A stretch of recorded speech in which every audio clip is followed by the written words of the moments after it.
Chicago police and federal investigators say they believe the El Rukns are doing what traditional organized crime has done, buying property and trying to shield its actual ownership, either by using phony corporations or putting the land in trust.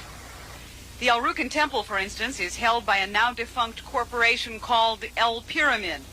And this apartment building on 6417 South Kenwood is held in a trust. A subpoena will be required to learn the ownership here, a subpoena federal investigators already have in the works.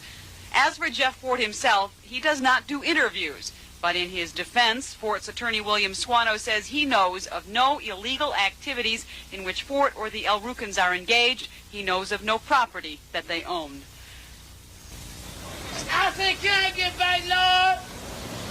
I said, Vice Lord! Saturday night, March the 7th, Chicago's West Side. 51 suspected vice lords are arrested after taking over a pinball parlor on North Cicero. Asked what they were doing there, they replied, Protest for the kids in Atlanta. That's what we doing. The kids that's getting killed in Atlanta, we wearing black ribbons from. And they're going to lock us up.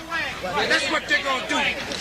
Police doubt that, but say one thing they do not doubt is the fast and furious reemergence of the vice lords, who, like the El Rukns, according to authorities, have gone into the narcotics business, the sale of the heroin substitute Teas and Blues, and who also allegedly are into extortion, burglary, and prostitution.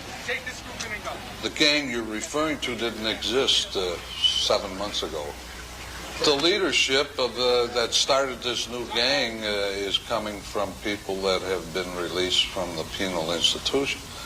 We went from no members in this particular gang to hundreds of them in a matter of 6 months' time. As the El Rukns claim to be a religion, the vice lords appear to be following suit, and according to informed sources, are looking for a church to found on the West Side.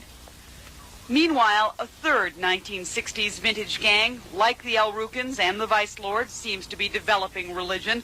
The Disciples now call themselves the Sons and Daughters of the Star, and according to business people on this block on the South Side, are leasing a storefront at 6425 South Cottage Grove, paying $400 a month cash.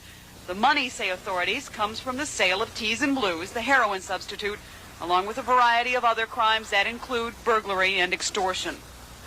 All of these gangs have a street in common, but most of them have another place in common as well, the Illinois prison system.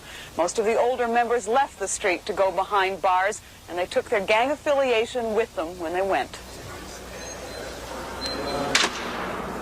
The Illinois prison system, like the street, has for years had gangs and a seemingly unstoppable traffic in narcotics, cold cash, and even weapons. Prison officials have in recent years made some attempt to control gangs here.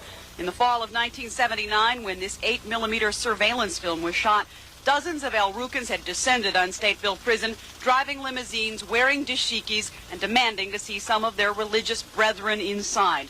Permission was denied, and prison officials controlled that situation. Other problems have been much harder to solve. Are you a gang leader? I'm not a gang leader, but I'm a leader. Of what? Of an organization.